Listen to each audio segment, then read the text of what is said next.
Okay. Welcome back again. Like promised, we're gonna go more into the off-season moves, potential trades, potential new coaches. Um, just the recent talking points in NBA, casual talk type stuff. But before we get into it, we're gonna go into quick sponsor, obviously. Anthony's Jewelers again.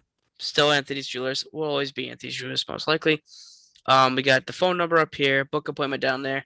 Get a call for appointment, book online, do what you got to do. They have 60% off diamonds, 65% off gold chains, and 50% off wedding bands right now. Those are some really good deals, and hope you guys take advantage of it. And if you go, make sure you mention Little Rhody Sports Talk. But we're going to get right into what we want to talk about because there's a lot of news, I should say, about basketball about the teams that are not in the playoffs right now, as we just talked about in the previous video for some conference finals. But just to start off, I think we're going to roll with just a quick little thing on some head coach talk. I'm not going to get into all the teams because right now there's not a lot of finalists, maybe only for Celtics Blazers. But we'll get into Celtics first. So the Celtics finalists are Billups, Udoka, and the Bucks assistant head coach, the Ham. I think that I forgot his name, like Devin Ham or something like Yeah, that. Darvinham maybe. Darvin Ham, yes. Yeah, So for people that don't know, Darvin Ham, as I was struggling with his first name, he was basically supposed to be the guy that was supposed to take over for Budenholzer if the Bucks blew it. So he's supposed to be a pretty good head coach candidate. I like Ime Udoka, and I said this to Josh the other day. The reason why I like him is because he's been under the team that has been through the most drama and BS under obviously Kyrie Durant and Harden with the Nets. He's the Nets assistant coach. And I like that because they created a free playing flow with superstar players there. And I think the Celtics need that type of coach because Jaylen Brown and Tatum should be the superstars who touch the ball every possession and play the most. And I feel like when they were under Brad Stevens, there was a lot of role players getting too many shots. right. And I would love a coach where the main focal point is Jaylen Brown, Jason Tatum every night, and you Yeah, surround the those offense two. just needs to get re-engineered. Yeah, so I think a guy like Udoka would be nice because he's been part of the offense, or a guy like Chauncey Billups would be nice because Chauncey Billups is part of the Clippers, and obviously he sees the Paul George Kawhi Leonard duo work so Right. well. So and them Plus, he's a being the great main focal veteran point, with a great basketball IQ. and he's drafted by Boston, so he has Yeah, that Boston too. roots. So I would love to see if one of those two become head coach. I am perfectly content with that.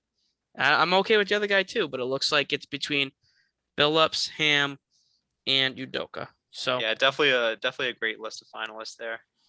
who do you think, Kyle? I know you love Boston Celtics basketball. Well, one of the more two recent head coaches that are on the free market right now are Scott Brooks and Rick Carlisle. So Scott Brooks, he's been doing this for a long time, has 1,000 games under his belt. He's been to an NBA Finals before. He's been to multiple conference finals before. He's had to definitely rebuild an entire team before. I think if the Celtics want to take a shot with him, I would not contest to it. I think he would be a very um, good head coach. He's definitely experienced. He has good relations with players.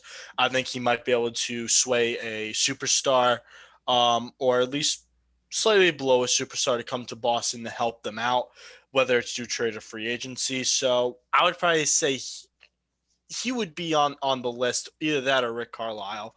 Those two would be my big ones for Boston. If they are able to land, they would definitely turn Boston around 180. I'd be okay with Carlisle. I just Yeah, I like, would too. I'm but not and that's the I'm thing. not Like, we high don't on have Scott final. Brooks at all, Yeah, like but that's the thing Carlisle I right like. now. Everything's still a little open just because Yeah, those it's not three. like official finalists, but it's like Yeah, those are the second interview guys. I should say that. yeah, That's the exactly actual right. words. Those are the guys that are coming for second interviews. So like, if the Hawks lost, I would have loved to see McMillan. No, he's But it not looks going like anywhere. McMillan's not going anywhere anymore. Yeah, I don't think he was probably not going anywhere anymore, even if they Yeah, lost to Philly just instead. for making it So, to the second round and making it competitive. but yeah, I'm okay with that. But I think we're in pretty unison on one of those three guys. I I love would. Billups personally. I think a former player coach is cool to see. Like It Tyronn is, Lue is yeah. very successful right now. He's a former player. I think when a former player takes over or becomes part of the organization again, it's very, you know, comforting. Right. Um, I'm more surprised that Becky Hammon isn't on the short list for the Celtics because the Celtics were one of the first people to, well, not the one of the first people because obviously Becky Hammon was with the Spurs first, but they did have Carol Lawson for a while, for a couple years, and she was a coach under Brad Stevens. So more surprising to see that Becky Hammon or Carol Lawson isn't on the short list, but maybe they get a second interview out of nowhere. I don't know, but Now is Becky Hammon still on the Spurs, right? As the assistant? yes, Right. but when you're a coach, you can kind of just leave whenever. Yeah. Like you're Yeah. on a contract, but it's like Rick Carlisle had 2 more years left with the Mavericks, but he just didn't want to be the coach there anymore. So he's just like, nope, I don't want to do it anymore. Well, with Becky Hammon's situation, because I think She's a finalist for Portland. Yeah. I was gonna Officially. say I was gonna say either Her and Portland Billups. she can go to, or because I know who is it? Pop is going to be retiring soon. He's getting pretty old. Like when you look down the sideline, like he's turning into a Oh, very yeah. gray old Yeah, man. he doesn't have many years left. If I was Becky, I would just stay there because she already knows all the players. Yeah, that's very executives. likely. Yeah, she's definitely next in line. She knows everything, and she knows how to basically learn from one of the best, maybe if not the best. So Yeah. I don't know why you would want to leave. No, yeah, only- good point. The only thing is with Becky Hammond's situation is you're right, she might be the next in line, but the Spurs are no longer like the top of the top. Yeah, but they're also young and they Type got team. movable pieces, so Oh, they kind of have an definitely. exciting It- future. It could all Now, change. if I was a coach like her, I'd rather have something like that. Oh, yeah. Fresh young guys. There's a lot of potential that she could definitely make out Yeah. of the situation. I think that would be better for her. But I also Yeah. wouldn't mind being the head coach of Damian Lillard and CJ McCollum either. No. But Well, Dame's also kind of we may think he is still putting up fantastic numbers, but in a few years we're really going to start seeing a sharp decline. So we're kind of getting him now. Don't ever say that. Dame will be amazing till the day he retires. Well, because how old is Dame? Isn't he in his late 20s? I'd guess 30. But I'm not Maybe 100% 30. Sure. he's around like 30 right now. Yeah. When you're But he's playing, a shooter though, so yeah, but he's also playing like almost the entire, like I'd say like 75% to 80% of the game. Like the body's gonna get Yeah. to you. I will say this. I guess this kind of transitions us well into our next point, free agency, and we might as well just start with Portland. Yeah, we could. Go for Yeah. it, Josh. What would you Okay. like to say about I would love Portland? to see a McCollum and Ben Simmons swap. McCollum's a great shooter. He would give Philly that. Philly would be losing playmaking, obviously, which they do need. But getting a shooter like McCollum with Embiid and that team, Seth Curry, that'd be pretty fun to watch. And then pairing up Ben Simmons with Dame, that'd be very interesting as well. Because they never had a great backcourt, defensive backcourt, because McCollum and Lillard, not that they're liabilities, but they're not the best defenders. And that situation could put Ben Simmons into hopefully a better mindset of trying to be more aggressive. Like I said at the end of the last video, like, the thing Him and is, Dame like, can definitely play fast together. yeah, like he can be aggressive. It's just like when you have Embiid's already posting up, and then Tobias Harris is also posting up a good amount of time. So it's like in Philadelphia, you're not really gonna get the opportunity as a third guy to post up when you have two better post up guys and better shooters. So my thing is I would like to see that swap as well because I think that would, like what Kyle, your just point was, Lillard's not going to be around forever or top of his game, but getting a guy like Ben Simmons could take more off him right now and could lengthen his career a little bit more because now he doesn't have to be the main point guard, main ball handler, 35 minutes per game guy. He could be just a scorer and worry about the other things. And then Ben Simmons is also a top tier defender. Yeah. So that'd be nice. And Portland did lose Stotts, right? He's not even being considered to come back, obviously. No, not at all. He's already gone. Yeah. So they're gonna have to get they might have to get a young like who's I the said, finalist? Becky Hammond and Chauncey Billups are the finalists. Okay, so Becky I'd like to see Chauncey Billups. I think it's gonna be Chauncey personally. Probably. I've already seen something too where like it's unofficial, but they kind of already, not that they offered him the job, but he's the favorite. Yeah, it wouldn't surprise me if Billups goes to the Blazers and Udoka goes to the Celtics. I think Yeah, that's probably. kind of how it's. But who Really, knows? The NBA, anything could happen with that. So yeah, so that's kind of just how it's rolling right there. yeah. But Another funny piece though I want to mention. I'm sorry, were you guys gonna say anything more about this? I was going to make a comment about Ben Simmons. The only I'd say about the biggest negative that Ben Simmons can bring to the Portland Trailblazers is I feel like he'd be asking for a lot of money. Well, he's already is on under his a lot of extension. contract. Yeah, Big money contract. he's on a max. money. Yeah. Like when he goes for an extension, he in his Well, eyes he's like, going to think it just started his new extension, so he's got a few years Oh. away from that. yeah, I'm going to say down the road. But Down the road. To add on to Kyle, I think what you're trying to say is like, so he's under contract right now for 4 more years. Yeah. Because his extension kicked in this year. Like he's already played Yeah. 1 year in his extension. So he's got 4 more. And in 2025, he makes $40 million. So at this Yeah. point, he's kind of needs to go to a team. Like, it wouldn't surprise me if Philadelphia goes, no, we're going to try and fix you. But Ben Simmons might look back, I want, I might have said I liked Philly fans and stuff, but I want to change the scenery. Like, it might be better for me. Doc Rivers hates Ben Simmons right now. For what it's worth, Doc Rivers shouldn't say a damn word. Now, I'm a Celtics fan, but Doc Rivers, if you look at his recent coaching, sucks. He hasn't won a game. Like, his coaching record in Game 7s, other than 2008, has been atrocious. He hasn't Totally won with a lot busted of against the loaded Nuggets teams. when he was on the Clippers. He has the most Game 7 losses for an NBA coach in history. Yeah, so for Doc Rivers to say Yikes. that, it's kind of 50-50. Like, Ben Yeah. Simmons did not have a good series, but at the same time, like Doc Rivers, when you run the same play over and over again, you blow a 16-point lead and a 26-point lead in the series, which went to 7, and you ended up losing in 7. That's also on coaching as well. And now looking back at it, was Doc Rivers that much of an upgrade over Brett Brown? Because Brett Brown kind of did the same BS too in Philadelphia in the last 5-6 years before Rivers. So. Oh yeah. But let's move on to the OKC-Boston trade, and then we'll go into just some random trade rumors to end off the video.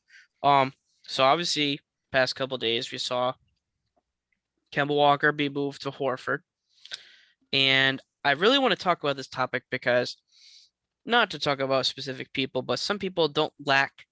There's a difference between casual NBA fans and there's a difference of understanding how the NBA works with cap space and everything like this. So let me explain my side quickly on this, and I hope people watch this as well. So the reason why the Celtics moved on from Kemba Walker for Horford is, for one, cap space. It has nothing to do with fit. It has nothing to do with him being a former Celtic. It has everything to do with cap space. The reason why you do it is because Kemba Walker was owed 36 and 37 over this year and next year. Horford's owed 26 and I think 25. But in the second year of Horford's deal, only 14 of that is guaranteed.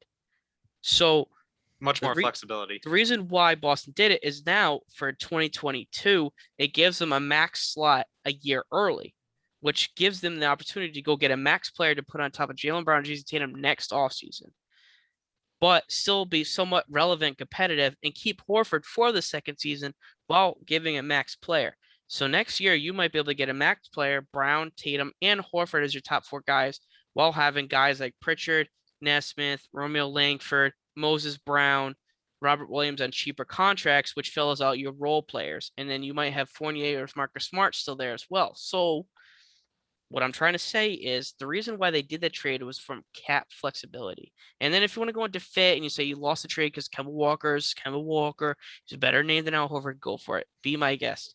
Al Horford's obviously not as good as Kemba Walker, but when it comes to fit, I just didn't like losing the 16th pick. That you kind of had to lose the 16th pick. Hey, if you think Moses Brown's going to really pan out well and you have long-term plans for him and you really like him, front office for the Celtics, Brad Stevens, then sure, it was worth it. But because that pick could have very well been wasted on someone's, Grant Williams 2.0. Yeah, like for the Celtics, they can't afford to get another young piece. No, they can't. For one, before the trade, they weren't even going to. they weren't even going to be able to sign that 16th pick because they were hard capped. So you would have had to make a move to sign your 16th pick anyways. Yeah. And you already have a bunch of youth on your roster where your two young stars are good enough to lead you to the promised land. You need to start putting players around them that are going to be worth it. You need to invest. Brad Stevens, as now president, needs to invest in a shooter, a veteran shooter, because Nesmith showed, he could do it, but he's going into his second year. You need to invest in a veteran point guard now because now you don't have Kemba, and you don't want to hand Peyton Pritchard the key to the offense. So you need to get a veteran point guard as well. Honestly, I Tristan wouldn't Thompson's mind just mostly going to be starting moved Marcus too. Smart and just having a tough coach who'll just put him in his place and have him just be a playmaker primarily. I just wanted to get that off my chest because I hate the casual fan talk because they think it's like NBA 2K. When you need to, if you're going to think about the NBA, I think it's think about pretty trades. insignificant trade on on It helping is. you win. But you're right, with the flexibility is huge. Yeah, they're both knee injury guys. Yeah, knee injury I guys. don't think Horford's going to contribute much, anyways. No. Which is fine because he'll be a role player, but he knows the Celtics system. He knows Tatum Brown, obviously. I'd rather Horford get you 10, 7, and 5 a game with better defense. I think that's dreaming. On 25 minutes per game. Out of him. Yeah, like if you get 25 minutes per game out of him, you get a still good defender, a better playmaker, and he already knows the offense, and he can play as a stretch. I think it works better. Kemba Walker, knee injury, more money per year, and you're taking away a lot more shots from Jaylen Brown and Jason Tatum. I think it was necessary to do, and now it gives you flexibility to go get Fournier back, deepen out your roster, and you have trade exceptions from Hayward still. Tristan's got to go now. So you have plenty of things. But I now know, Kyle, you definitely know that all the 8th graders, the Thunder, are scouting because, they have 40,000 first-round picks. But what do you think we should talk about next, Kyle? Because I know you mentioned, you are a Rockets fan. So what do you think the Rockets should do with John Wall this offseason? It's a difficult situation. Obviously, you would like to see him stay on the team because I think he's still a solid player. He was, he played pretty good last year. He puts up solid numbers. He's always going to be there. He's always going to be there for the team. He's a team player, and it's frankly what he needs to show the younger teammates, the rookies, the second year, is that they need to be more like John Wall. I mean, go to practice. You got to be dedicated. You can't do what James Harden did, just crybaby your way out of there. I think it's a good way to humble the rookies and say, hey, listen, you're not going to win every year. And maybe that might light a fire under the Rockets. I mean, if things start going their way, potentially, depending on how injuries go next year. Kyle, too? If you guys get Cade Cunningham, I'd kind of want to keep John Wall. And just see what happens. Roll with it, I think that would be some very interesting. John Wall, Cade Cunningham, Christian Wood. That would be some interesting. That'd be a lot of interesting chemistry. That could Kevin Porter Jr. too. Yeah, you guys it's exciting for the Rockets. Yeah, it sounded horrible in the beginning when you first lose James Harden. He's a once in a generational kind of talent, though. But if it means getting younger player who play their roles, passes the ball well, has very good IQ, can shoot in good situations, I mean, you can be in the same position as you were before, just without your one superstar. Can I just add this on top, Kyle? And I hope this doesn't make you sad. So this is what's funny about it.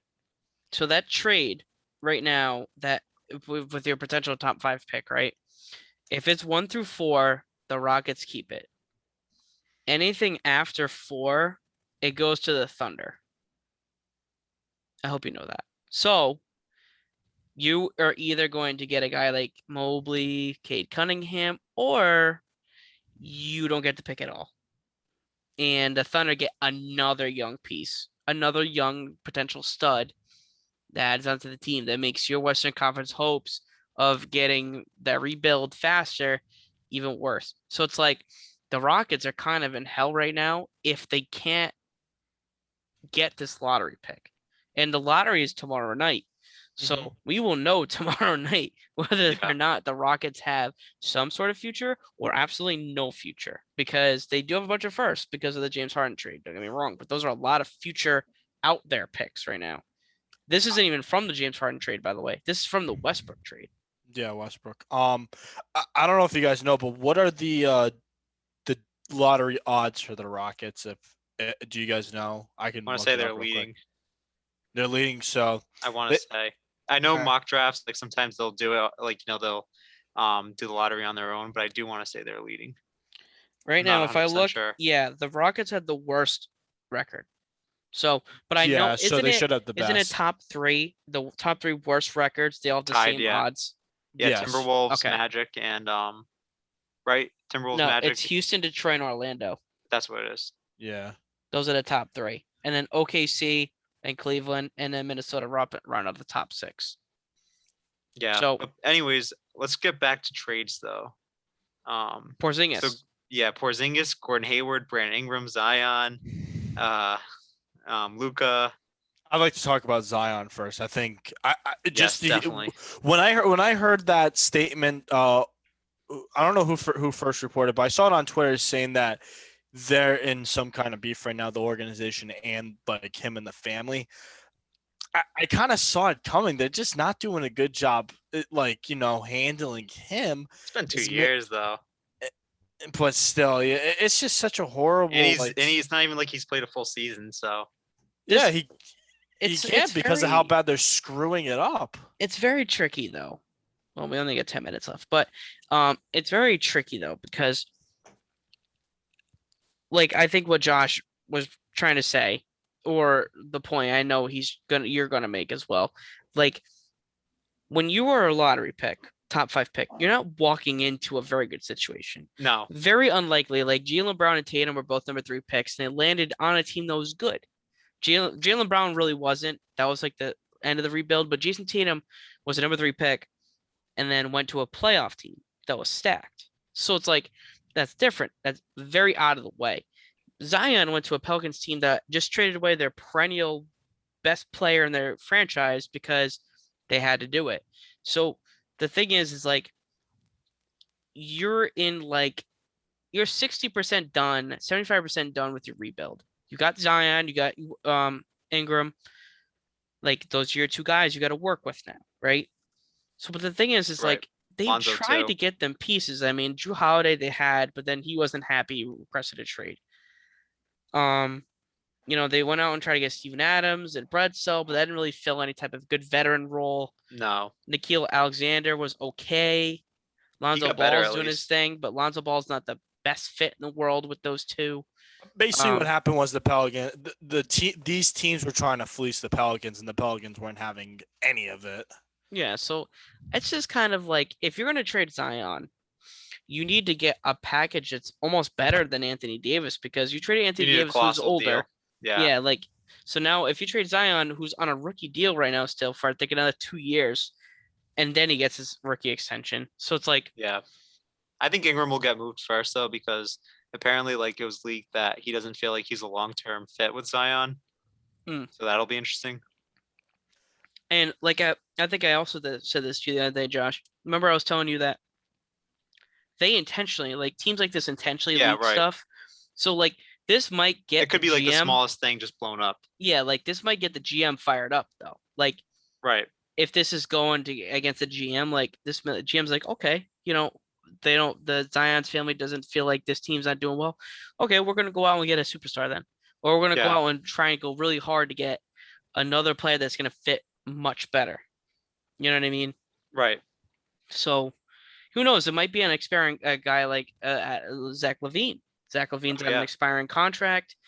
That'd be interesting, honestly. Zach LaVine and Zion. And you said Brandon Ingram might not be a big fit. I'm not saying this is going to happen, but this gives the Bulls a little bit more of a future look, reset. You can go with Ingram. Wait, so what's the trade? What's the trade that you would be proposing? I was saying it would be something to do, like Josh mentioned, that Ingram might not be the best fit with Zion. No, he said that. No, he said that. Ingram said that. Yeah, like Ingram. He feels that way. If Ingram feels that way, if he wants to trade, Ingram could go to a team like Chicago, but LaVine, who's on the expiring contract, and the Bulls have kind of not really giving in to giving him a deal, which makes no sense Yeah. because he's their best player by far. So it might be a thing like, okay, let's see if Zach LaVine works with Zion. And if it looks like something's gonna work, we'll give Zach LaVine the max. And we're gonna work with Zach LaVine and Zion being our two best players, and we work around that. So it's like, Thing though do you think the Bulls would be very willing to get rid of? I would. He's been in trade talks already, so Because the thing is with LaVine, if he's got 1 year left in his deal. Ingram's already on an extension. So right. if you have the ability to get a young player on a good extension, then you get to pair him with Vucevic, Kobe White, and another top pick this year because you didn't I make the agree, playoffs. definitely. So it's like, Levine already wants out, kind of. Good. Not really, but I think he's like exploring the idea at least, and the Bulls are too. I know the Heat have expressed interest in both those guys actually, which is interesting, and they're also considering not re-signing Jimmy Butler too. it's So the they'll have a lot of re-signing flexibility as type well. of year. Like it's Yeah. like the random news outlets where I think it's blown out of proportion because some of it's real, some of it's not. But like the Zion thing, probably blown out of proportion. And you really can't trade him right now unless he's really forcing their hand. Yeah, I agree. Same thing with Ingram. Like he would have to really force their hand because it's like we have Ingram and Zion. We got to try and make this work. So, but Zion will have to monitor. If anything news, we'll cover it again in another podcast. But I think the last thing we wanted to talk about was Porzingis because Porzingis has the ability to be very good.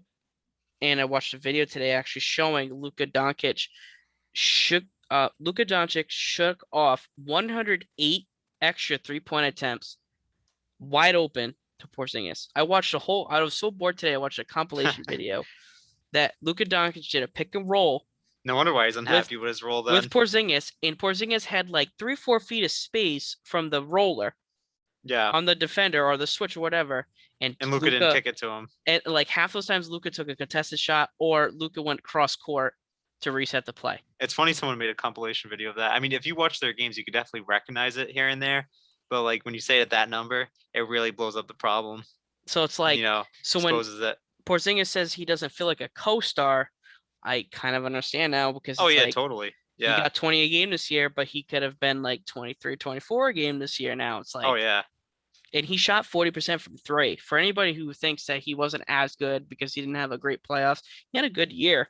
And he shot well. It's kind of a little soft. He's 7'3" and he's a little fragile, A but lot of teams are interested in him though. Warriors, very good. Hornets, Heat, And the list goes on and on. that might be another team that the Mavericks where they're talented, but they don't have like,